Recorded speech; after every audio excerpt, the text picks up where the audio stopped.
Today's podcast is brought to you by Audible. Get a free audiobook download and a 30-day free trial at www.audibletrial.com/cinematary. This gives you access to over 180,000 titles to choose from on your iPhone, your Android, your Kindle, or MP3 player. Right now, guys, I am reading a series you would not believe. It is called the Fractured Fairy series, and I'm reading book 1 on Audible. Book 1, Box of Frogs. So, Box of Frogs. Let me just summarize this real quickly for you. Now, remember, this is a 9-hour audiobook that you could be listening to right now if you've signed up through the Cinematary thing, but that's a whole other thing. Let's talk about the summary of Box of Frogs. So, one corpse, several bizarre-looking attackers, some very strange magical powers, and a severe bout of amnesia. Madrona is not having a good week. I mean, are we ever? It's going to be okay, though. All she has to do is find out who she really is, protect a soap star from being attacked by a stalker, and work out why so many people seem so afraid of her. Because surely she's a good person, right? I don't know where the frogs work into this, but there's going to be, I bet there better be a box of them. There hasn't been a box of them yet. After this, there's a lot of other good ones. There's Here Be Sexist Vampires, which sounds like something. Summon the Keeper, Wraith, Natural Witch, Slouch Witch. I guess she has bad posture. I don't know. But you can find all of these and more on Audible. Again, you can get a 30-day free trial by going to www.audibletrial.com/cinematary. That's www.audibletrial.com/cinematary, or clicking the link in the description. Now, onto the show.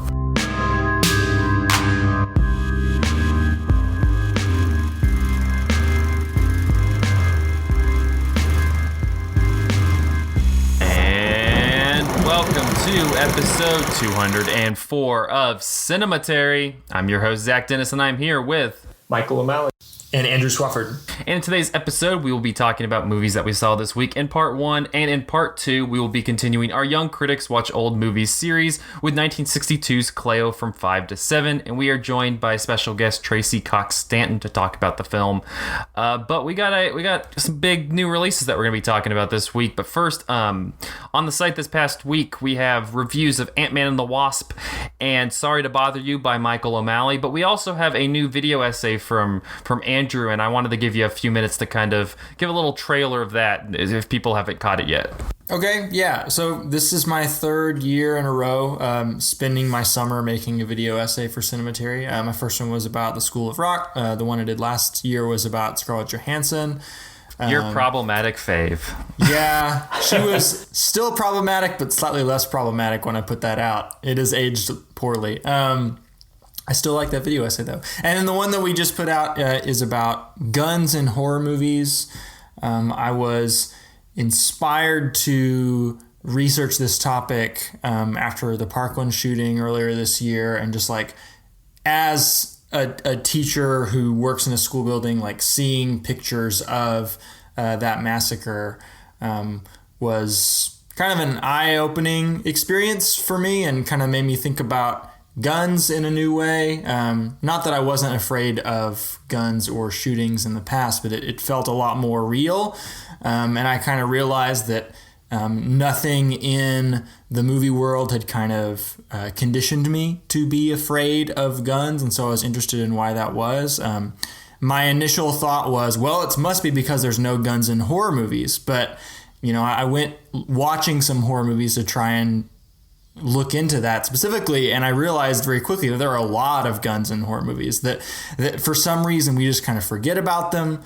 They don't play as scary in the same way that other kinds of weapons in horror do. And so basically the focus of my video is just like looking very specifically at instances in which guns get used in horror, and how the like narrative construction of that genre makes us think about guns in various ways. And it's a long video. It's 30 minutes. I've already sworn to myself that the one that I make next year is going to be 10 minutes or less. But the argument just kind of naturally became so big and encompassing so many things that it felt like that was the only size that this thing could be. So I really encourage people to go look at it. It was, a serious undertaking on my part. I watched 40 plus films to prepare for it. There are 92 films referenced in the video. I spent like a month writing the thing and then another like 2 or 3 weeks just video editing, like sun up to sundown. So I really hope that people watch the thing and get something out of it. And please give me feedback on Twitter or through the Cinematary page or iTunes reviews or whatever if you have thoughts or enjoy it. So yeah, please go watch it. It's on cinematary.com. It's on YouTube. It's called Guns Don't Kill People, Knives Kill People. Yeah, you can find it. It is on the front page of the website if you're looking for it, or you can go to our YouTube page and hit the subscribe button and then watch it. Do two things at once. All right, well, let's jump in. We have 2 new releases that we're going to talk about in part 1. I'm going to turn it over to you, Andrew, and Michael to talk about Leave No Trace. Yeah, so Leave No Trace is a new movie by Deborah Granick. This is her 3rd film. In the past, she's kind of become known for discovering young talent. In her previous film, which is called Winter's Bone, she is famous for discovering Jennifer Lawrence. And then before that, she made another movie called Down to the Bone, in which she discovered Vera Farmiga, who went on to be in the Conjuring movies and lots of other great films like Orphan and stuff like that. So this new one similarly has like a newcomer at its center, this young actress named Thomasin McKenzie. And it is about the relationship between her and her father, who have lived, I guess we can assume, is all of their life outdoors as survivalists. So all of the daughter's life. All of the daughter's life, yeah. There are hints at things in the background of the father's life. We know he's a veteran, for example. But the woods are pretty much all this young girl knows. And the first 20-ish minutes of the movie is just them living out in the woods. You really get a feel for the kind of process that you would have to go through on a daily basis in order to subsist like this. They do a lot of, lighting fires and cleaning water and organizing all their stuff so it doesn't get eaten or noticed by passerby. They live in a public park, which gets them into some trouble as the film enters its second act. They get noticed by a jogger who hears or thinks he sees Thomasin McKenzie's character. And then, government officials are out there almost immediately attempting to find them, and their way of life is threatened. The mother and father, the daughter and father get separated for a short period of time in government custody. But this is not a movie in which the government is the villain necessarily. There are really no villains in this movie. Every character in the film is genuinely trying their best to do what they think is right. But all these characters kind of have very different ideas of what is and is not ethical parenting. What I really enjoyed about the movie was just the tone that it conveyed, the sense of stillness and quiet and peacefulness that really reminds me of the movies of Kelly Reichardt. I get the same sense that I got from, for example, Meek's Cutoff or Old Joy or Wendy and Lucy. These movies that really follow just a couple of characters kind of out in the wilderness somewhere, fending for themselves and having to kind of take solace where they can. But Deborah Granick's movie is much more, I would say, hopeful and life-affirming. Kelly Reichardt can be kind of bleak sometimes. And I just found the movie, really, captivating to watch. again, the feeling of watching the movie is very calming.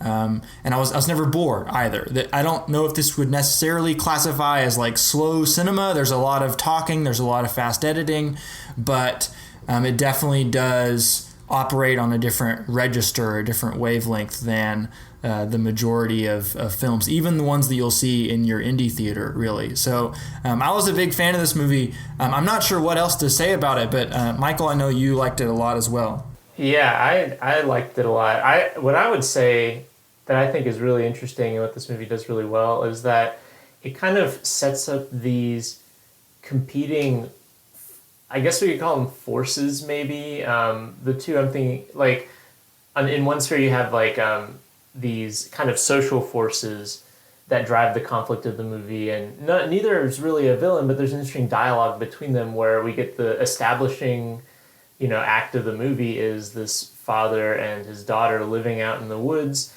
They're not like completely like self-sufficient. They like go into Portland to like buy supplies every once in a while and do a few things there, but it's like mostly a life that's like free of like a lot of the trappings of what we would consider modern life. And then on the other hand, you have like once they get brought into government custody, this just barrage of things that they need to do to be part of modern society. And I think like if you are continuously in modern society and have never really left it, you kind of forget how many things are a part of modern society. And I mean, like obvious things like technology they don't have in the woods, like phones is a plot point, like getting a phone is one. But also like just the social services come and there's just this litany of paperwork that they have to sign and enroll their daughter in school and like get all this stuff done. And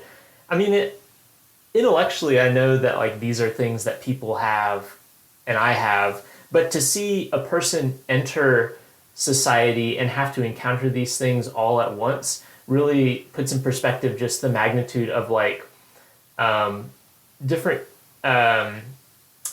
like accessories and accoutrements to life that living in contemporary like American society and contemporary like even urban society you have to participate in.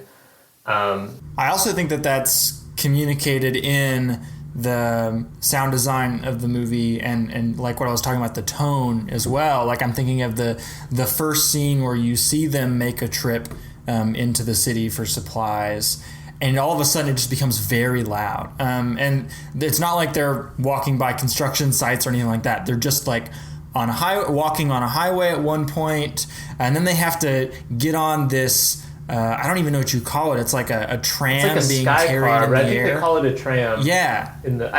But it's like taking them up into this like skyscraper hospital, and it is all just so overwhelming after spending 25 minutes in the woods with nothing but natural ambiance of like birds chirping and insects buzzing and stuff like that. Right. And I think what's interesting is that like this isn't a movie that presents like modern society as some, utopian good, nor does it present it as some sort of necessarily like an evil force either that corrupts people, but the way that we see it's kind of an interesting contrast to the movie we're going to talk about in a minute.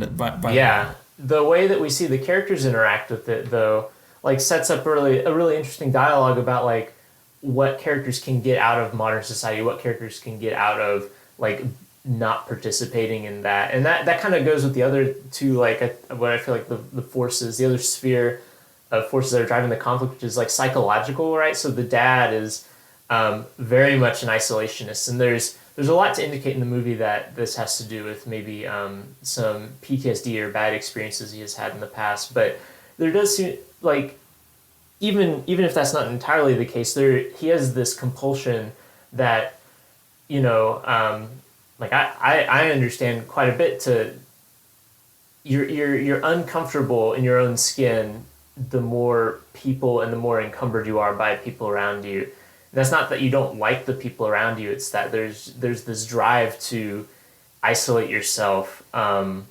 Whereas his daughter seems much more social, or at least interested in being social. And so throughout the movie, a lot of the conflict is driven by, the advantages or the psychological piece of being able to be alone. To like at some point at several points in the movie, they talk about like, we have our own thoughts and things like that. This very private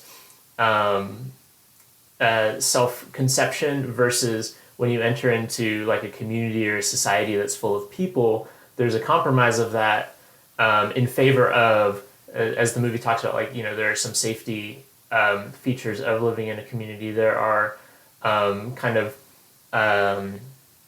things that like make you maybe more mentally well off when you're around other people, because they can, just the sheer act of interacting with people has a sort of therapeutic quality. And this, I just think the movie does a really great job of pitting these forces against each other and showing like, the legitimate like anxieties that both of those features, both the psychological impulses have, like, your human desire to be independent and be alone versus like also the human desire to be like a social animal. I also, I'm thinking about ways in which other movies might have played these competing social forces, and you think one of the most common ways in which this story gets told is like the fish out of water story that's played for humor. Think about sections of Wonder Woman when it's like she's first encountering World War I era London, and just like everything is funny because she doesn't know how to interact with the world. And one of the great joys of Leave No Trace is watching the body language of the characters and watching the social mannerisms of these characters who like aren't used to participating in like urban society and even like the rural society that they find themselves in later in the movie, because the two characters exist on very different levels of sociability. The dad, for example, there are a lot of pauses in conversations and just exchanges with people where what he's supposed to do or what he's supposed to say, but he just does nothing. Like, there are times where you would expect him to say okay or sure or yes, and he just kind of looks at the person, or he's supposed to be nodding along and he's just like being very, very still. And then on the side of the daughter, Thomasin McKenzie's character, she has like no social inhibitions at all, but that isn't played as awkward. Like, she'll just kind of walk up to somebody that she's never met before and start asking them questions. Like, at one point in the story, she finds a rabbit on the side of the road and she realizes that it must belong to this boy who lives near her, and she just like walks up to him and gives him the rabbit and like carries on this very long conversation with him and like is standing very close to him the entire time. It's just like very clear that she has not been trained to kind of block out that fear of strangers or like anxiety about social interaction. And it's like, I don't know, it's very refreshing to see that level of like just kind of taking pleasure in sociability, while also getting the flip side of the coin of her father, who just cannot relate to people socially whatsoever. One of the things that I was maybe thinking was a detriment as I was walking out of the movie was how much we don't get inside his head, how much you don't understand about like, well, what is his worldview? What is his ideology? Does he have some sort of political reason for wanting to separate himself from society at large? But as time has kind of passed, I'm thinking that this movie is very much from the daughter's perspective, and I think that we aren't really let into his world because she is kind of locked out of his world as well. These are two people who can really communicate non-verbally with each other, and as a result, there are certain things that just don't ever get said. And I just think it's a really strong piece of work in terms of acting, in terms of character writing. And again, just like the tone, the atmosphere of this movie is like incredibly pleasant to sit through. Yeah, absolutely. I mean, although I will say there's like this isn't a detriment to the movie, but there were elements of the sound design when they're out in the woods, like drops of rain hitting the like, I guess like the nylon fabric that they have set up for their tent, that like to me sounded deeply unpleasant. Oh, really? Just because I have camping experience. I have camping experiences of waking up with that sound and knowing that all my stuff was going to be wet. Oh gosh, I mean, there are these really potentially dangerous situations the characters are put in. Like there's a scene early on when there are wolves outside of their tent, and the dad just like gets some paperback books and like softly slaps them together. Hitting and books like, together. Go away, go away. So this is a movie. Oh gosh, there's another thing that I'm reminded of. I guess you could compare it to like Room, though I think this is a better movie than Room. A movie that is putting characters in like very perilous situations, in many cases like exposing them to things they've never been exposed to before, that could be like really traumatizing, but out of like just sheer generosity of the filmmaker, like they're kind of not. It's just a movie that is really full of life and optimism, though there is definitely like sadness to be found within it. I think that, I don't know, it's not a downer. It's a little bit of a downer. It's not as much of a downer as the movie we're about to talk about. Oh yeah, no, yeah, it is. It's more of a. There's some melancholy in there, but anything else about Leave No Trace before we move on? It's good, guys. Go see it. We only get like one movie a decade from this woman, so seriously, savor it. Yeah, I really hope this movie does not get lost in the shuffle of big mainstream hits and then other indie movies that are maybe a little bit flashier. Because, I've watched a lot of movies, new movies in 2018. And to be honest, I've only had a handful of like standout, like, wow, that was a great movie. First Reformed is like disrespectful in how much better it is than fucking everything else that came out this year. But Leave No Trace, I think, is in that conversation of like the very small number of 2018 films that I think are great, and people need to seek out if they have the opportunity. You really feel like, I feel the exact opposite. I feel like there's so many movies that have blown me away this year. I've seen a lot of things that are good, but like I've only seen a couple that I'm like, wow, that movie. I need to buy that movie when it comes out. I mean, I'm Team Hereditary, which is like a thing, but but another one of the movies that I think really, really blew me away. If we're gonna, if we can transition. Yeah, let's do it. Our next movie is Sorry to Bother You. It's the directorial debut of Boots Riley. He also wrote the film. It stars Lakeith Stanfield as Cassius Green. He is we meet him in the movie. He's getting a job as a telemarketer in Oakland. He lives in his uncle's garage with his girlfriend Detroit, played by Tessa Thompson.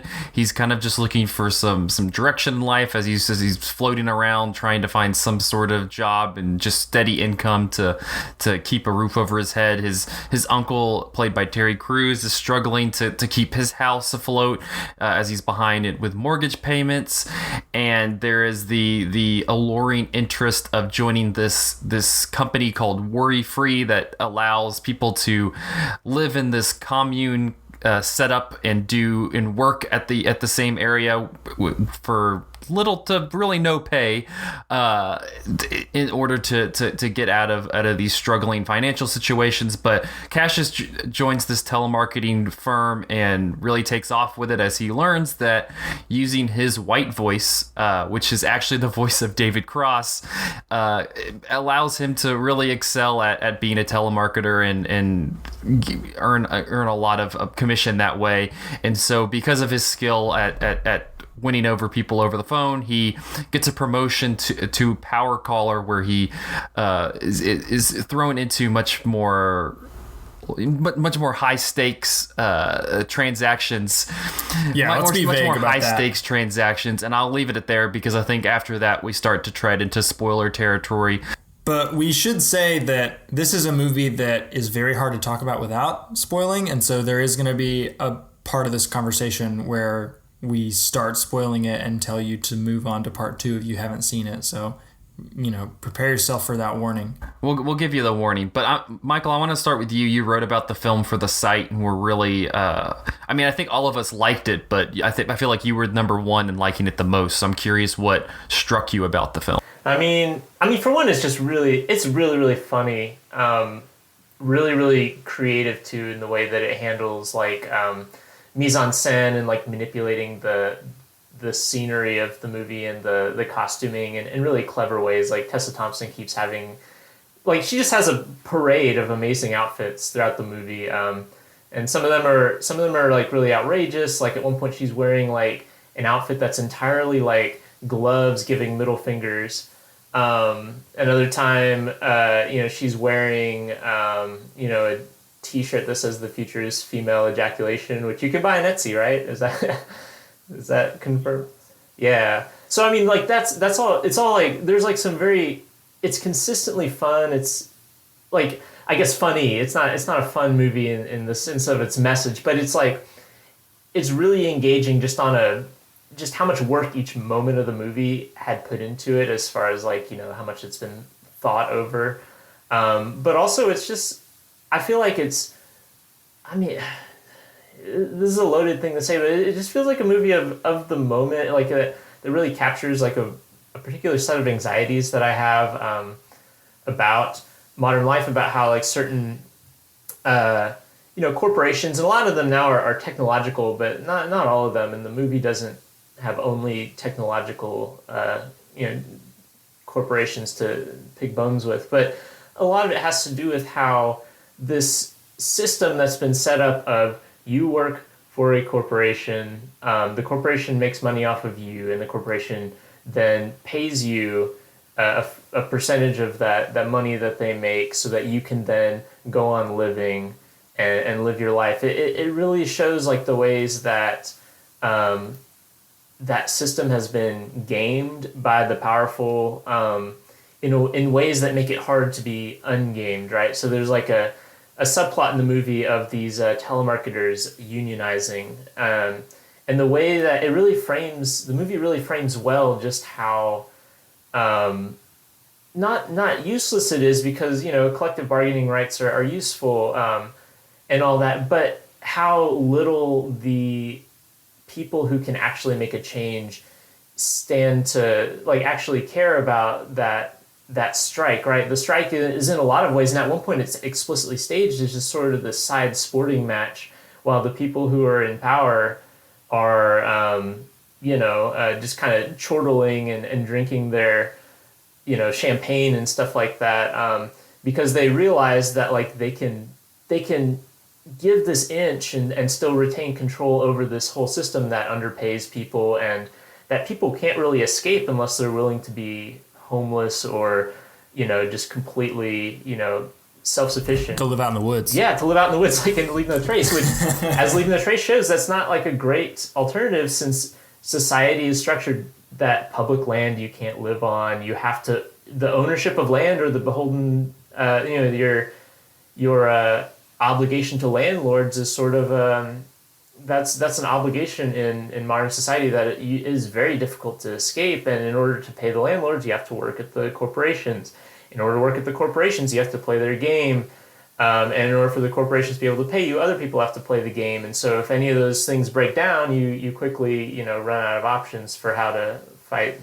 And one of the other things I feel like the movie does a really good job at is examining that anxiety of finding success within this system and what that means, going forward or progressing just for you as a solo person, and how that affects both the people that you work with and kind of form a community with, but then also the people who are relying on you financially and everything else. Because at the time when the members of the telemarketing firm are beginning to unionize, Cassius is involved in for it, but at the same time this is also happening at a time when he's beginning to become more and more valuable for the company for the work he's been doing, and is literally offered a job to go up to that power calling level while all of this is taking place. So I think crucially, at the same time, his uncle is about to be thrown out of his house, right? His uncle basically says, if I don't have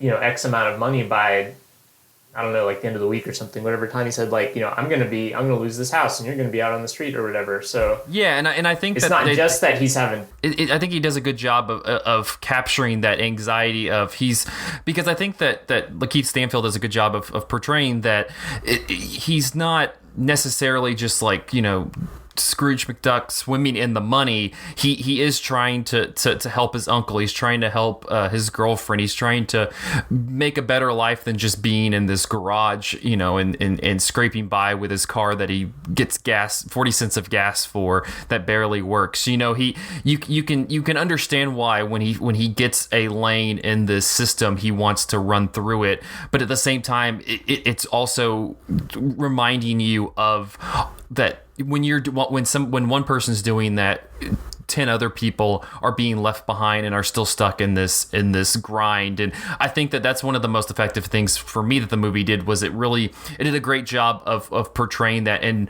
while there is some frustration when Cassius is moving up the ladder, there's still a degree of empathy for those other characters, because he's doing this for the right reasons, but at the same time it's developing into the wrong ones. Well, and it makes complicity in the sort of atrocities of the system, like it shows, I think with a pretty empathetic eye, like how complicity is at times it feels unavoidable. How, like, what else is Cassius supposed to do but be complicit in the system? If he had partaken in the strike at the time, his uncle would have been kicked out of his house, and he lives with his uncle, and he would have just been out on the street or whatever, like it. And I guess that's what I mean by like how, like, the powerful have gamed the system, right? He has to play, he has to be a scab and cross the picket line, or else the way that society is structured doesn't really allow him. I mean, it's a double bind. If he doesn't aspire to a higher level, then he continues scraping by, and the people in his life who are depending on him financially are kind of left in the dust. And if he does, go for that promotion, he's leaving behind a lot of people who need his solidarity, right? There's nearly no winning. And this is a movie that when I went to see it with a really large group of people, and Michael, you were one of those people, we all came out of the theater and most people were laughing and kind of, they had smiles on their faces, and you're like, wow, that was a really weird, fun, exciting movie. And I like it now that I'm like here thinking about it and I've processed it entirely, but I did not feel good walking out of the movie. It's a very funny movie that makes you laugh a lot, but they're not happy laughs, Yeah, it's like the laughs you get from Doctor Strange. Right. And that's literally what I was about to say. It's a very loaded comparison, but this kind of reminds me of Doctor Strangelove, because it's this darkly satirical examination of this very real prescient issue that makes people very anxious because it's tapping into something that's in the zeitgeist right now. But I guess that's kind of where I strayed from the movie. I don't feel, and maybe this transitions us into the spoiler territory, but I don't feel we can get into spoilers. But I don't feel like it lands as well as it could have. I didn't feel it posed a lot of really interesting, great ideas, but I don't feel like it landed the plane as well as it could have done it. What is it about? What is it that you don't think lands? Let's summarize the last half of the movie, or the last 40% of the movie, and then we can kind of talk about whether or not we think the message is resolved. Who fills up to the task of summarizing what happens here? So pretty much he becomes this power caller. He's learning that he is becoming a much more internationally based telemarketer, where he's selling very dangerous things to dangerous people. And while he continues to excel at that, he catches the attention of, let me find his name, just insert Elon Musk, but Steve Lift, played by Armie Hammer, who is this Mark Zuckerberg, Elon Musk, insert young techie CEO, who is the CEO of the worry-free commune thing that we were talking about earlier. Do you guys know, by the way, sorry to interrupt you, Zach, do you guys know that Armie Hammer's parents own Arm & Hammer? What? And they named their son Army that's Hammer? insane. That is a legit thing. My gosh. I would be so mad at my parents if they named me after their Anyways, business. I would be it's kind of perfect pissed about casting. that. Moving on. Yeah, but he takes an interest in Cassius. He's like, "You're doing a great job at the company. I'm happy to see all this. I want you to come work for me." And it's revealed to us that he wants him to come work for him by becoming part of this human horse hybrid race that he is creating to make working accelerated and much more efficient, so that you only have to have a small number of these hybrid equosapien creatures to do the. Can you define Equisapien. equisapien for our listeners? It is. I mean, I think I did. It's a half human, half horse hybrid thing. Oh, okay, sorry. It looks like a Teenage Mutant Ninja Turtle if it was instead a Teenage Mutant Ninja horse. And so he wants to use these as a workforce, and he wants Cassius to become one, and to become the, as he describes it, the MLK of the Equisapiens, who's going to be kind of an inside man to rally them into getting this thing moving forward, and then will be returned to his own life after a number of years.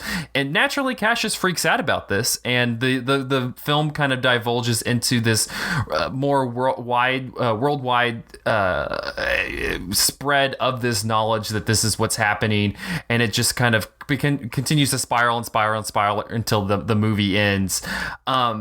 We should also say, plot-wise, the way that you get turned into a horse person is through snorting a specific kind of cocaine.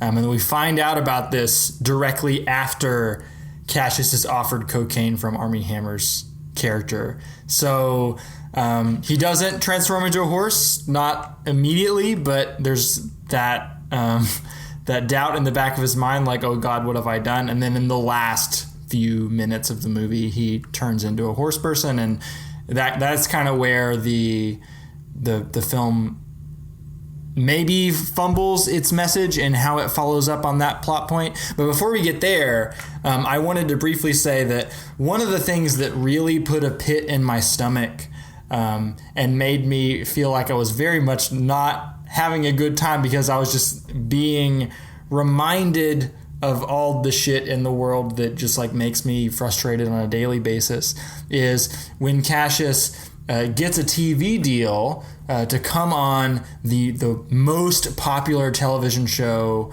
in the country, so that he can... I got the shit beat out of me. Yeah, the most popular show is called I Got the Shit Kicked Out of Me. And he goes on there because they've agreed to allow him to show some video footage, and the video footage proves what Armie Hammer's character is doing to transform these laborers into horses. And he does it, and it becomes a national news story, but Armie Hammer's character is celebrated for this. He's considered like this genius entrepreneurial mind that's changing everything. And wow, if only we could all be as ambitious and brilliant as him. And I think about this all the time, like with who we have in the White House right now. Like there's all this information that comes out on like a weekly basis that you think, well, surely if the American public finds out about this, he's done for. But it gets spun into a positive somehow, and everybody just kind of deludes themselves into thinking like everything is fine. And I don't understand how. And not just that, there's a line in the movie that said, where Cassius is like, well, I thought people would, call their senators or whatever, and like someone says in the movie they didn't, because they didn't think it would change anything. And so it's the like United States government that like embraces this guy.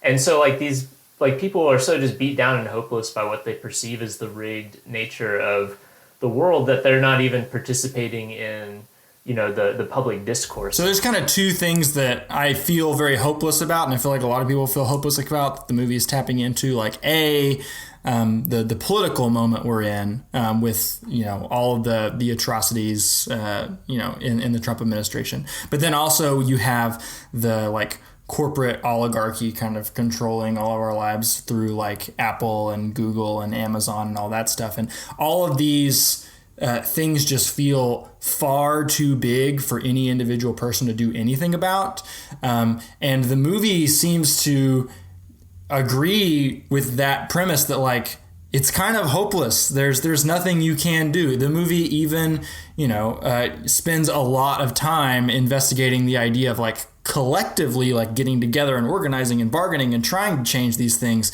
But even then, you can't really move the needle. The only thing that the movie kind of offers us at the very, very end, after Cash gets turned into this horse, is they can like go to Armie Hammer's house and punch him in the face, and I can't punch Mark Zuckerberg in the face, and I can't punch Donald Trump in the face. Maybe I could punch Richard Spencer if he ever, shows up on the street with a Pepe the Frog pin or something like that. But like at the end of the day, even that is not doing anything.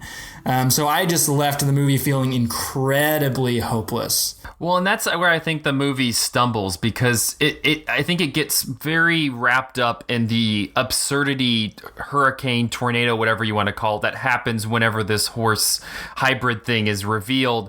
And I don't think it ever takes, I think it needed to take a little bit more time to really sit with the characters and examine that hopelessness. I think it runs way too quickly through that. And I feel like if it did that, it would have sat a little bit better with me. But I kind of felt the same way as you, Andrew. I left with a kind of pitfall feeling, just because I was like, there was so many great things, but I don't think it got to 100%. It fell a little short. In a year that has a movie that examines hopelessness as well as First Reformed does. Exactly. Yeah. A movie that arguably ends in, a similar... Right. I don't think First Reformed is necessarily any more positive or constructive in its view of what individuals can do than... First Reformed ends, I think, ambivalently. Well, so this movie, I feel like, offers you this weird, small, false hope at the very end that doesn't really add up to all that much. So here's what I'll say, and whether you think it's false hope or not, I guess depends on your political persuasion. But I mean, like, this movie very clearly ends with like a rise of the proletariat to overthrow, the means of production, to seize the means of production and overthrow the but bourgeois are they? capitalists. I think they're just punching Armie Hammer in the face. I don't think maybe this is me kind of being out of step with like modern socialist thought. But do most modern socialists want like a violent revolution? They want the proletariat to actually physically rise up and seize the means of production. You were just talking about how, before we got on mic, that there's an article on the Communist Party's website about Boots Riley. Do you know if they say anything about a violent revolt? Trotskyism, that's kind of built into, there's different strains of socialism, right? You've got Northern European socialism, which is, which sort of allows limited capitalism and democracy, to kind of coexist with that. And then you've got, Trotskyism and Stalinism, which are completely different animals. So I think this movie, that what this movie is saying in some ways is that by emphasizing the hopelessness is sort of to emphasize you're not going to get incremental change and get out of this, right? You've got, the only way to change this is to be destructive and maybe not literally violent. There's a moment in the movie where Cassius gets knocked out, and it's maybe 10 minutes before the end of the movie, and the tone of the movie changes significantly after that, which I think is not signaling a fantasy in the realm of the movie, but is maybe signaling a fantasy of we're now entering even more metaphorical territory than we are. But it's after he gets knocked out that the horse people come and destroy the police who are attacking the protesters and come and yeah exactly. So there's this break. So a lot of the movie is developing just basically this litany of reasons why the current system is irrevocably corrupted, right? And here is why we can't just have small incremental changes that get us out of it, right? And then the last half of the movie shows this sort of violent rebellion, and whether or not the movie's actually calling for a violent rebellion, I think is maybe second to just the overall philosophy of what is currently in place must be destroyed in order for these encumbering, like, enslaving agents in our society to be removed. And like, I think whether or not you think that's false hope is probably dependent on your political persuasion. But I'm pretty sure Boots Riley is a communist, which would kind of place him in the, revolution to overthrow these people. Well, we have gone very over time, so we're gonna have to wrap up. Real quick, no closer to solving the ills of the world. We are not. Real quickly, would you recommend people check this out in theaters? For sure. Yeah. Yes. Both these movies. Leave No Trace, Sorry to Bother You. These, I mean, if you're trying to be up to date on 2018 movies, I think these are both essentials. All right. Well, we're going to take a short break. We will be back talking Cleo from 5 to 7 after this. Hey, Cinematariats. This is your co-host Lydia Creech with an important message during this break in the show. Cinematariat would like you to know that we do not want your money, and we don't want to place ads in the show at this time either. That's not why we do this. We do it because we enjoy each other's company, and we want to bring you our pure, unadulterated opinions on the world of cinema. However, there are a few things you can do to help out the show that we would greatly appreciate. First, leave us a review on iTunes, 4 or 5 stars only, to help us reach more listeners per the algorithm gods. Secondly, send us a tweet at Cinematary, or better yet, send us an email at zach@cinematary.com. That's Zach, Z-A-C-H, so we can hear from you guys for a change. I'd especially like to hear if you're a human and not an android who also likes Blade Runner, or maybe you have a suggestion of a movie you would really like to hear our opinions on. Regardless, let us know your thoughts and we will read them out and respond to them on future episodes of the show. Finally, please share the show with friends and members of your family who you think would enjoy listening to and participating in our film discussions that we bring to you guys every week. So, to recap, review, send us your thoughts through Twitter and email, and please share with your friends and family. We would greatly appreciate it. Thanks for listening. Now back to the show.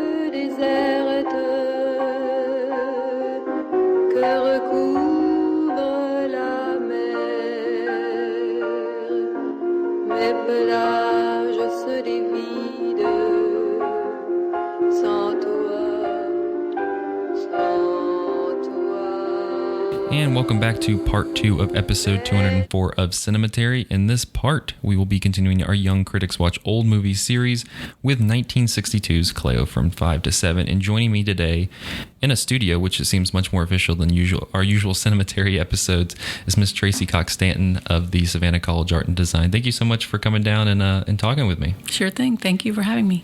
So the movie, it's directed by Agnes Varda, and I've already apologized off mic'd about my pronunciations, but pretty much the core of the story is the singer named Cleo is waiting for about 2 hours over the course of a day to hear results of a possible cancer diagnosis, and it just kind of follows her throughout her day. She's interacting with friends, she's playing music. At the end of the day, she's kind of just walking around Paris and interacting with a soldier she comes across.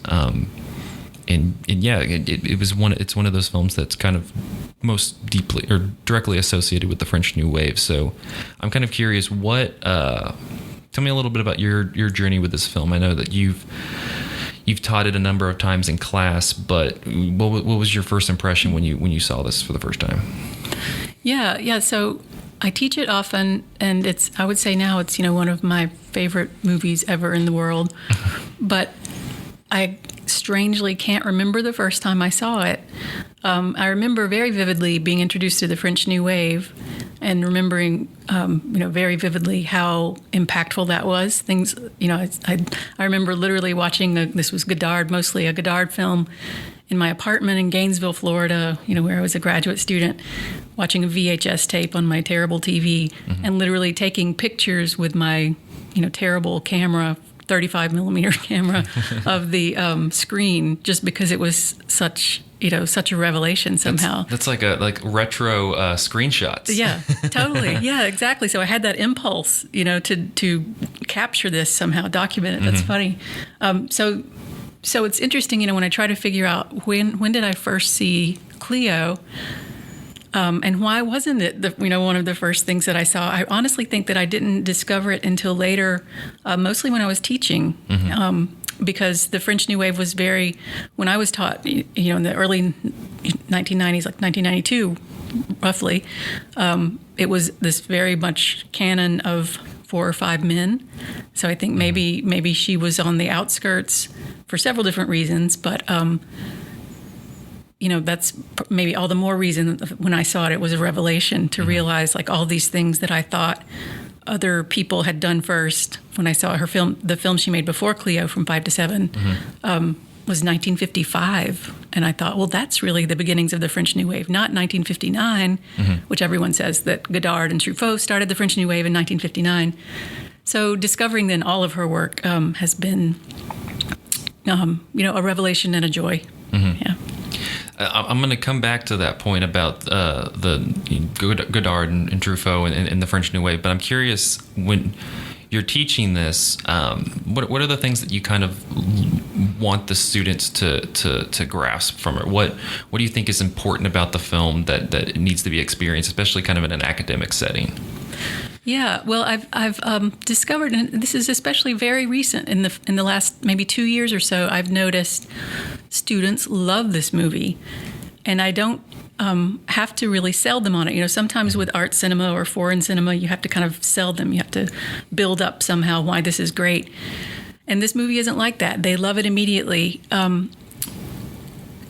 But I do teach it kind of at the end of a course on film history. So they already have some tools they might not really know about. They already have learned to look for things in new ways, probably. So I wonder sometimes if they would appreciate it just cold. If that were the first film I showed in a 10-week film history course, if they would know what to look for. So maybe I should give myself more credit and say they've been sort of schooled in how to watch things that are not typical Hollywood films. Yeah.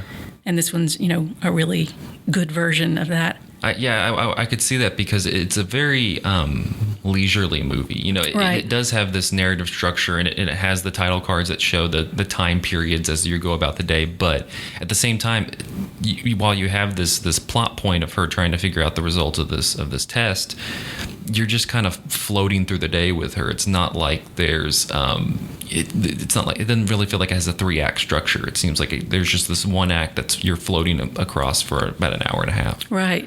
And, I think the dreaded word that is often associated with what you said, leisurely structure or something, is boring, right? Sure. So it's easy to assume that they might initially read it as boring, but they don't. And I'm interested in that, and interested in why they're so immediately captivated by this really wandering narrative that's really doesn't have a lot of climactic moments. I mean, there's a climactic premise to it. I mean, what's more, melodramatic in a way than the whole premise of the film, but it's the least melodramatic movie, ever. Yeah. But and that they're moment's very entranced. quick.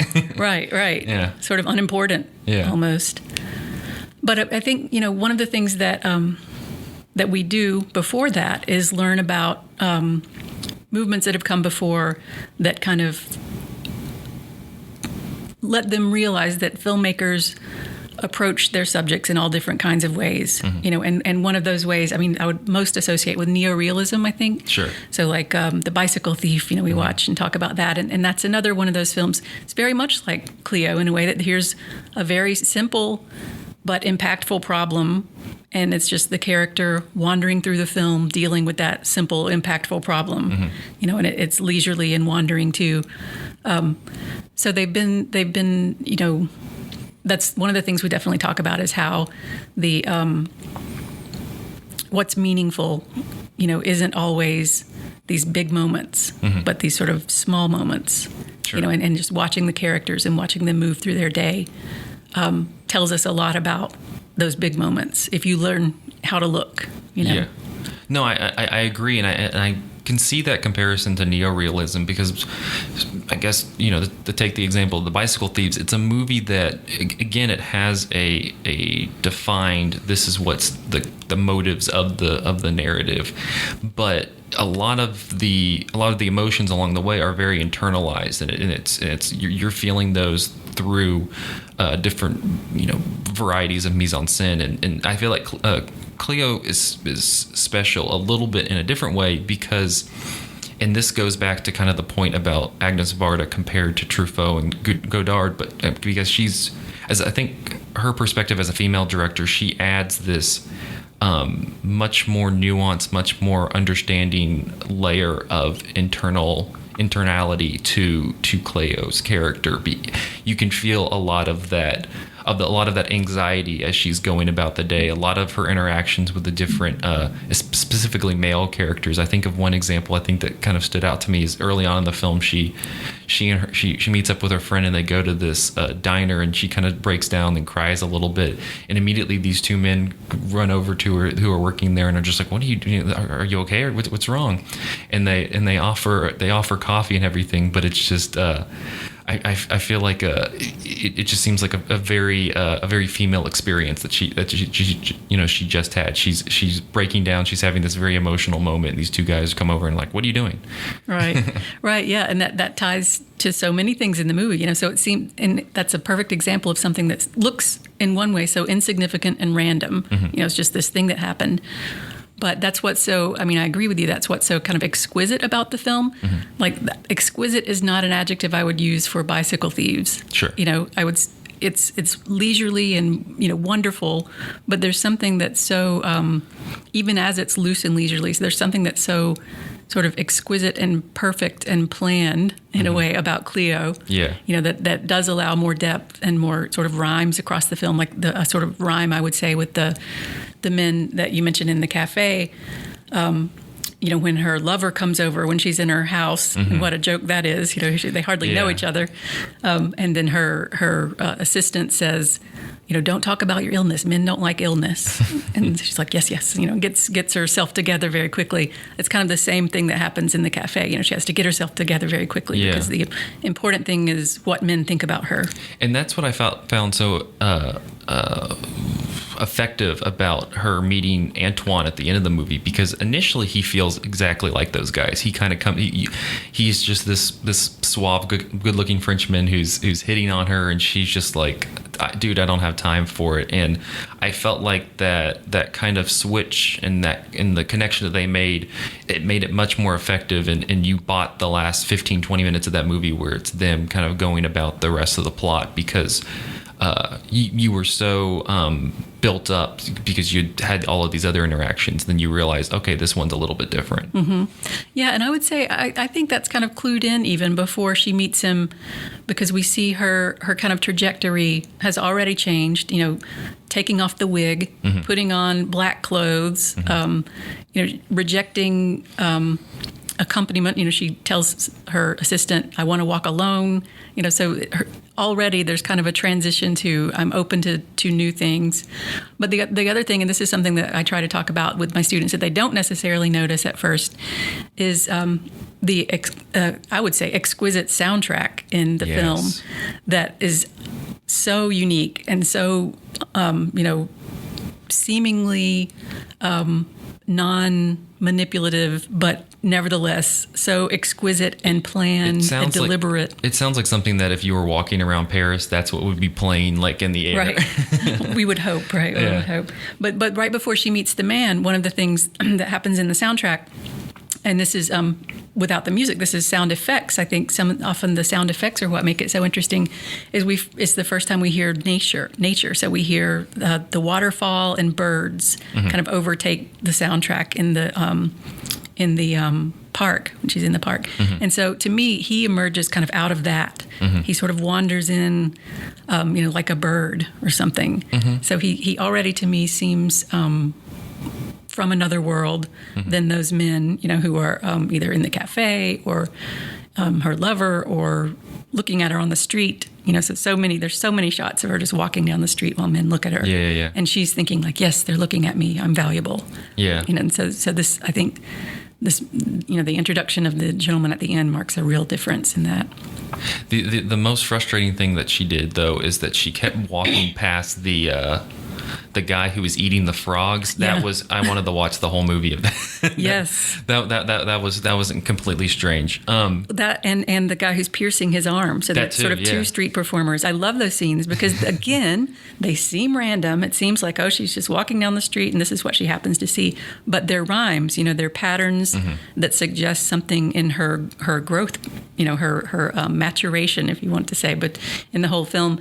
And they're about, fears of the body and grossness, the sort of corporeality of, vomiting up a bunch of water or, piercing the skin. So these things that she sort of has banished from her life and, instead constructed a world of perpetual kittens, in her house and a swing in her house and little feathers, coming out of her clothing.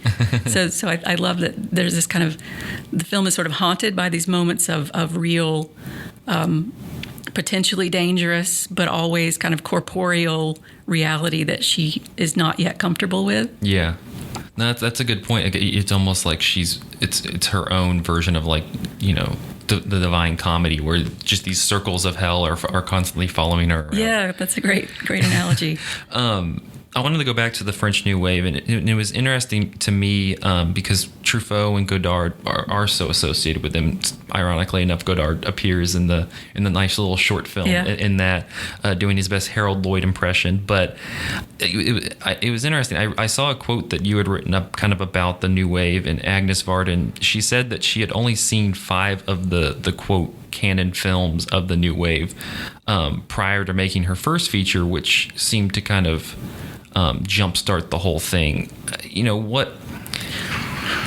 Well, actually, that was she said she'd only seen 5 films. 5 films. Period. In the history of cinema, which is more mind-blowing. That's even more mind-blowing. And some people, there's a lot of discussion about that because she said those things before. And in fact, I read someone talking about meeting her and asking her, what films she saw, and she couldn't remember any films that she'd seen before she made her first film. But then she started reflecting and said, "Oh yes, I saw Citizen Kane, and I'd seen Snow White." So at some point she said she'd only seen 5 films before she ever made her first film. That's insane. Which is crazy. Yeah, which is 1955. So that was before that was the beginning of the French New Wave. That was before any of the French New Wave people had made their movies. That's even more insurmountable. Well, what elements of the French New Wave do you see in Cleo? And I guess, that kind of associate with the movement, but then also what are some of the things that you feel like this movie does that separates a little bit from, Breathless and the 400 Blows and the ones that we most, closely associate with it? Yeah, well, her first feature film, the 1955 one, was called La Pointe Courte. And it was an interesting mishmash of documentary and fiction, which is kind of one of her calling cards, I guess. But it, so it preceded all of the other French New Wave films, and display this kind of influence of all these things that then later I learned to associate with Godard, like Brechtian distanciation and the alienation effect. So those were, that's a good example of things that, when you asked earlier about academic concepts that might be useful, I think everybody understands Cleo from 5 to 7, but sometimes there are histories, precedents, that you can read about and learn about that help you kind of understand it a little more extensively. So she came from photography and theater. She'd worked in theater, being a photographer for a theater company, and had studied Brechtian theater, which was all about sort of alienating the audience, calling attention to the fact that what you're watching is a film rather than letting you lose yourself. So I think we often associate that definitely with Godard because he took that and ran with it. So I think, there are a lot of those same French New Wave characteristics that are in her films, both in La Pointe Courte and then in Cleo from 5 to 7. The playfulness we associate with the French New Wave, willingness to kind of try things, and for the sake of playfulness rather than for the sake of the narrative. So in sort of entertainment cinema, whether French really or American, everything, most filmmaking decisions before that were all about the narrative. What will help me tell the story? What will get the viewer involved in the story?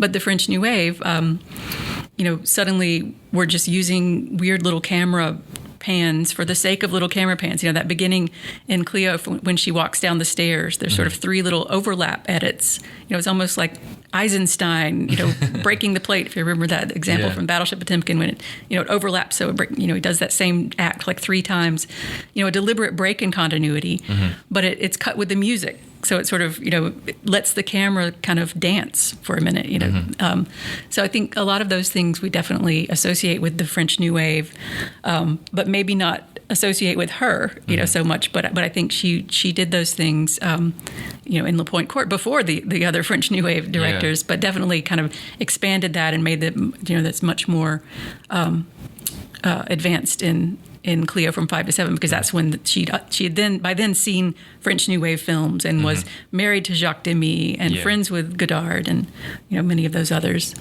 But I think what's unique about her is what you said earlier to me. I think is the kind of feminist sensibility. And I think in a lot of the French New Wave films, the women are complex, interesting characters, but in her films, there's such a sort of emphasis on the woman's gaze, what it's like to see the world as a woman.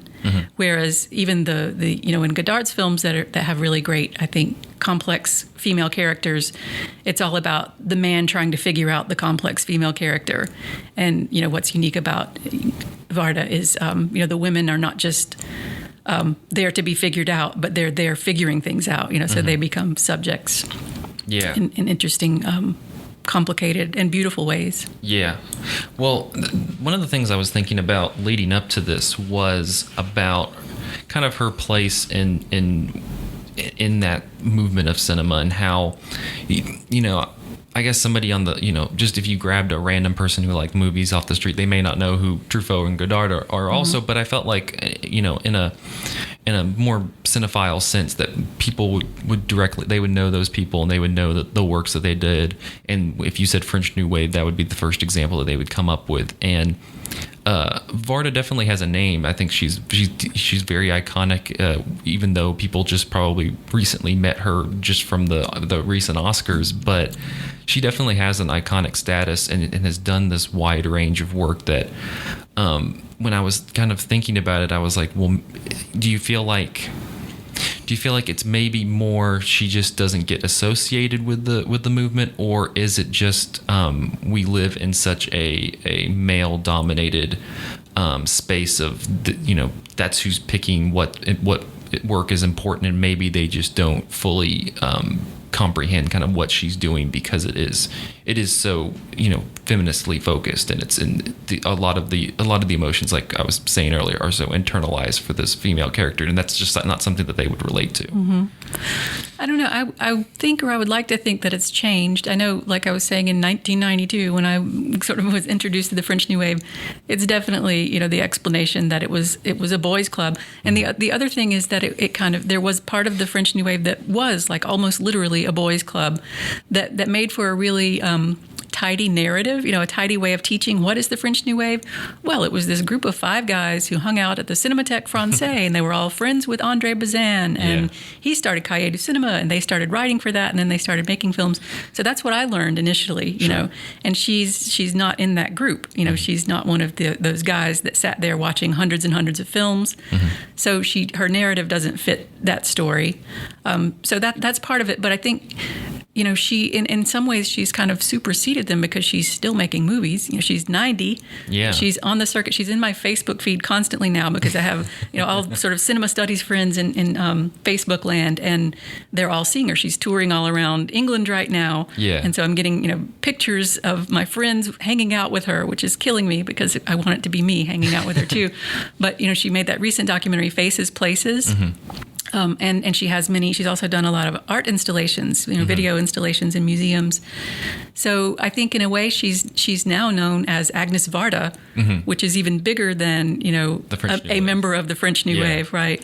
So I think there's kind of a new narrative that's circulating about her now. Yeah, no, that's kind of I kind of have the same thing as somebody who is so enwrapped in the film world. It's not a big deal that, oh yeah, Agnes Varda, I know who that is, but there is that. I feel like for a more general, even people who are taking like an intro film class, it feels like she's a little on the outside compared to the ones that you most directly associate with, and I know from the small amounts of stuff that I've seen, I'll admit Faces Places was actually the first Agnes Varda movie I saw, and I really enjoyed it. But well, that's awesome. So that was your gateway drug. That was my gateway drug. But even before that, I knew who it was. I mean, a friend of the podcast, Darren Hughes, has said that he like deeply, loves Agnes Varda. He's like, I've never met her, but I love her. Well, he needs to go to England. She's easy to meet right now, apparently. It seems so. But I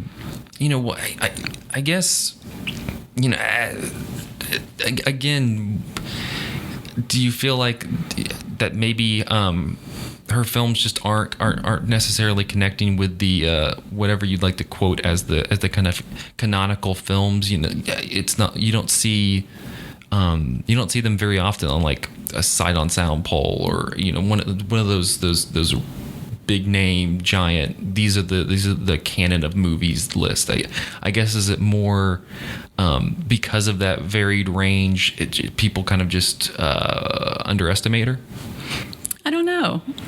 I'm not sure. I mean, I think Cleo from 5 to 7 has to be up there with any of those French New Wave movies. Mm-hmm. I don't know if it's necessarily less cited. Mm-hmm. Maybe it is still. Mm-hmm. Yeah, that was just something I was kind of trying to figure out before watching and then after watching it, because I really enjoyed it, and I was like, I feel like this is just as good, if not better, than those movies that you most closely associate with the French New Wave. And so your next one, you have to watch La Pointe Courte. With the knowledge that it was 1955, and she'd only seen 5 movies, right. Because she even said she has some interesting interviews where she said that in a way it was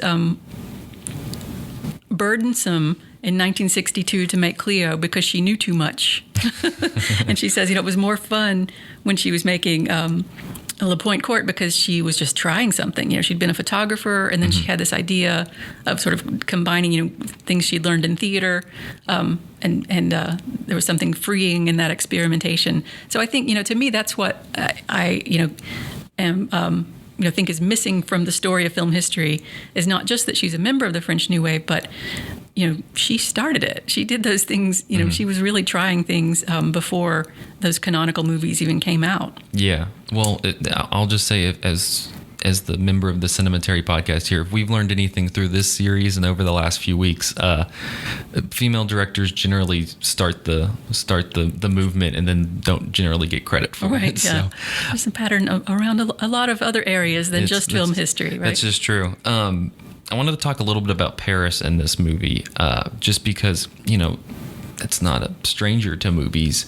Do you feel like it's seen in a different way than you've seen before in different other films that kind of feature Paris? Because it does have this character to it in Cleo, but I don't know if, maybe it's just my ignorance, but it doesn't seem to be like one of the closely associated Paris movies. Mm-hmm. Yeah, I think, the film, maybe it's because I teach these two with the French New Wave, but the film that I associate it with, or is interesting to contrast, is the 400 Blows, the Truffaut film. So little Antoine Doinel, little child, is wandering around the streets of Paris, and you get a lot of those same kinds of shots of, sort of free-floating, wandering through the streets of Paris. Similar in Cleo, with both her walking and then driving, and then there's that lengthy taxi scene, and then another lengthy driving scene through the streets of Paris. And they're similar in that they, they're both kind of filtering Paris through this subjectivity. For 400 Blows, it's through Antoine, so it's the little boy. So the things that we see are the things, that bring him joy. There's a puppet show and movie theaters, and the sort of freedom of wandering. So I think, in Cleo, it's seeing Paris through this very particular subjectivity that is troubled and narcissistic. So the things that we see are very much through her eyes, like the street performers. There would be a whole other way. Imagine, a 10-year-old boy's view of those street performers. It would be depicted in a completely different way. I was captivated. I was like, no, let's just wait for 5 seconds and watch this guy. Go back. But she's done with it. And the other thing I think of is the when she's in the taxi and she sees those African masks in the window. Yeah. There's a couple of scenes where shots where she sort of sees those, and again, a million different ways that those masks could be signifying what they could signify, but here they signify a reminder of something haunting her. This their terror to her. So they're kind of aligned with that frog and the guy poking the stake through his arm, and that they're these sort of disturbing things that she's managed to repress. These kind of outliers of potential danger or the unknown or something that's she's eventually learning to let into her world, right? So I think that we get Paris filtered through her in ways that are subtle, so it's not overt. She does get occasional voiceover, where we hear her inner thoughts, but so do many other characters in the film. But that's something that I remember from my students. Always notice that and think, I don't think I've ever seen that before. Where they're not extensive moments, but other moments where we hear the inner thoughts of her assistant, and we hear the inner thoughts. I forget who the others are. There's a couple of others that we hear their thoughts as well.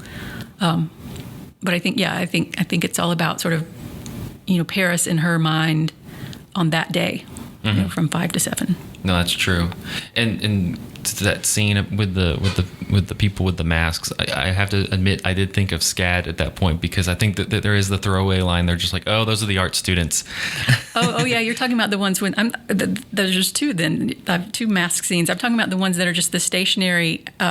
Objects in windows, but then there's the students too. There's the ones, and they're like throwing the stuff down. I just like, they're like, oh, those are the art students. Yes. And I was like, what art students are running around with masks on and throwing stuff? Those were the days. If only we could drive down Broughton and that would happen to us. Yeah, right. Yeah, I was just laughing at that. I was like, oh, that's such a nice, like, oh, that's the art students. Yeah, but it's the same thing. It's that sort of uncontrollable, this sort of libidinal thing. That is always kind of creeping in on her, but she's always managing to repress it.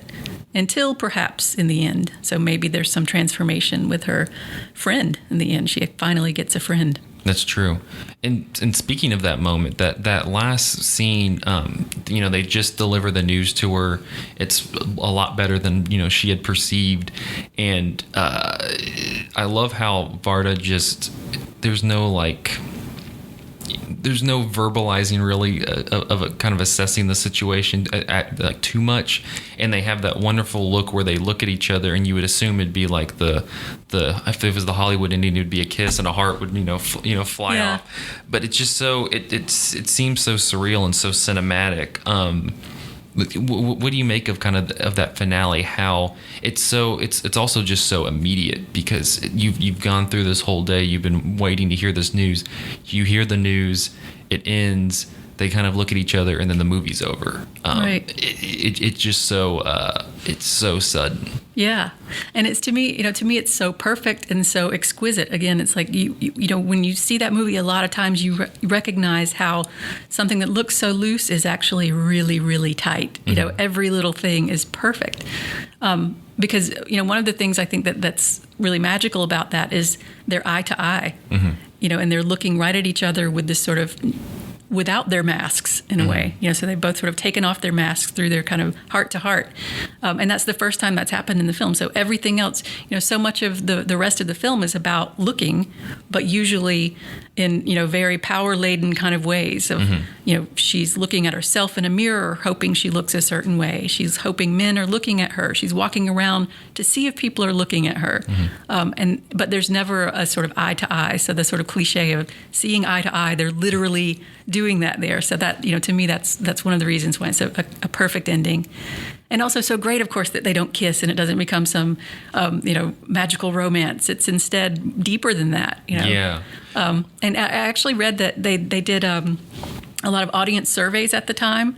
There was a whole kind of Cine Club thing that they were sort of encouraging audiences to watch, to sort of expand their film viewing, kind of like we do at the art cinemas these days. But they would give questionnaires to the audiences, and that was and they have evidence of these questionnaires, like you can read them now from what people said in 1962. Oh, that's cool. At Cleo, yeah, and a lot of them commented on that, like that they were so surprised, but they loved that there was no kiss at the end. Yeah. So even then, they expected that. Oh, where's the magical Hollywood ending, and recognized that something different is happening here. Yeah, well, I just love she shoots it in that close up, and you see both of their faces, and there's just a wide enough amount of space where you could say they could possibly kiss, but at the same time it still seems a little bit out of reach, and it's just there's like this tension bubble in between them, and then it just ends, and it's just like, oh, right, there's just that you just have this this release. It's so well executed, right.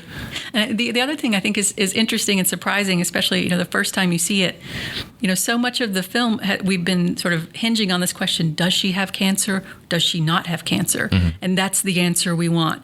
But then when she sees the doctor, he says, "Hi, you'll be fine, about 2 months of chemotherapy." So in one way, she's gotten the negative answer that we were dreading, but the way the whole thing is conveyed is positive. So it feels like relief at the end to find out she has cancer. Right? So, because that's an interesting thing that the film does, because I think what it's doing is showing us that things are more complicated than Cleo has ever imagined. Sure. Life is more complicated. Everybody goes through things, like this soldier going to Algeria. So once she's kind of at that moment in the film, she's capable finally of recognizing that everything isn't black and white. Things aren't either perfect or terrible, and maybe she can deal with it. Yeah, that's a good point, because I know a lot of that first part of the movie, she's talking a lot about how if she's going to become ugly or something, she's just going to die. Right. She just can't fathom being in that type of state. And so it seems you do feel that turning the corner, or whatever you'd like to call it, in that last moment, because there at least is some more optimism than you've gotten over the previous 129 minutes to this point. Right. Yeah. It has a different feeling to it, And I think that's all, it all begins with her walk in the park. When we hear the birds and the water, suddenly there's a whole kind of world that opens up. I was thinking about this in terms of kind of its influence on more contemporary movies. Elements of it remind me of like Richard Linklater's The Before series, and some of the stuff by Jim Jarmusch. Just kind of the going back to that calling it leisurely, where it just kind of flows. There is a narrative, but it's not as again like a point A to B to C thing. It's just kind of you're moving and you're exploring the characters' emotions and internalities and all of these different facets that just having normal dialogue would not really suffice. It seems much more like conversation. And do you feel like that this is kind of this would be the precursor to a lot of those things, that this probably shared a lot of influence, or I don't know, is this just kind of something entirely its own? No, I think you're right. I think there is influence. And, like we were talking about with the things that came before Cleo, so like Italian neorealism, so this is Cleo kind of recycling that way of seeing, the sort of neorealist way of seeing. In neorealism, one of the screenwriters and kind of theorists of neorealism talked a lot about what he called in-between moments. Yes. And he said that's where things are happening. So when the many kind of Hollywood American viewers would say nothing is happening, they would say that's where the things are happening. So these in-between moments. So you can see, Cleo kind of redoing that in some ways, and also taking on aspects of documentary observational photography. So the word, observational, like cinema verite, like Grey Gardens, kind of, just having the camera there and just letting us see the details of these faces and the details of these places. I think that's a certain way of looking that she's doing something interesting with, and then that these more recent filmmakers that you're talking about, Linklater and Jarmusch are doing their own thing with those same traditions as well, but also maybe perhaps filtered through French New Wave kind of loose ways of scripting and allowing things to sound like real conversation. This is on the other spectrum of that, but one of the elements that I love about Ozu's films are what Ebert called the pillow shots, where you have this deeply, deeply emotional moment where, something's happened within the plot, and then Ozu will cut to an alleyway or the top of a house or just a building, a street or something, and it's just this minute long or something, just life moving. Yeah. And it lets you breathe out. Just, you had this, deeply emotional scene, and then it kind of lets you breathe and relax a little bit before you jump back into it. And kind of what you're describing reminds me a lot of that. And just because I found those to be so serene, so cerebral, that there's almost a spiritual quality to those moments, because you're processing all of this information, and then that kind of allows you to sit there and stew on it a little bit before you move on with the story. Yeah, I think so. I would say there is a sort of spiritual aspect to observation. That's in a way, I think that's what meditation teaches, is observation. Just see what's here right now, because very often we're not doing that. We're thinking about, just like that's what movies do. They very rarely kind of let you see what's here right now, because we're worried about, is the guy with the gun around the corner, and is the explosion, going to happen over there, with a lot of sort of histrionic, big budget movies. So these smaller kind of films, allow us to observe things and to hear things, so it's not just sights, but also the sounds that you wouldn't necessarily notice in a big budget Hollywood movie. That, like I said, I'm obsessed with the sound effects in Cleo from 5 to 7. They're just amazing. The sounds of the horses outside when she's trying on hats. It's almost like a little score, that's written while she's putting on the hats. Just those little horses galloping for what seems like a long time. It must be a parade or something. But those are things that you wouldn't necessarily notice unless the film is telling you, this is what I'm asking of you. This is how we're watching and listening. Yeah. Really, they just need to let Agnes Varda direct a Marvel movie or something. She can just have these I would love to see it. Captain America can sit there and contemplate for a little while, and then he can move on and fight whoever he needs to fight. But sit there and think about what he's doing. Right. Let's just observe him. Well, Tracy, thank you so much for doing this. I'm so glad that. Really, I'm so glad that I was able to watch this movie, because I really enjoyed it. It was one that we've been kind of flirting with on this series for a while, so I'm glad that we finally got the chance to watch it. Yeah, great. Now watch it again and again, because it just gets better every time. Every time I teach it, I'm wowed by something new, so it's there. And that to me is one thing I would just end with, that is sort of different. That's why I keep using the word exquisite, that you notice how planned all of these little things are, that every moment of it is loaded with something interesting, something provocative, something with a payoff that seems like it's just, wandering through the streets. It definitely joins my list of movies that I feel there's almost like a relaxing quality. It's funny because I watched this yesterday morning, so I could get the questions to you in time, because I was like, I want to make sure you're all prepared and everything. And for some reason, watching it from like 7:30 in the morning to 9 o'clock in the morning was like a perfect time. There was like this relaxedness to it. I was sipping coffee. It was like the perfect situation to be watching that movie. Yeah, that's great. We should do that every day. We should begin every day with Cleo from 5 to 7. It's like our own cinephilic meditation. That'd be nice. I think, I was very clear-minded yesterday. Yeah.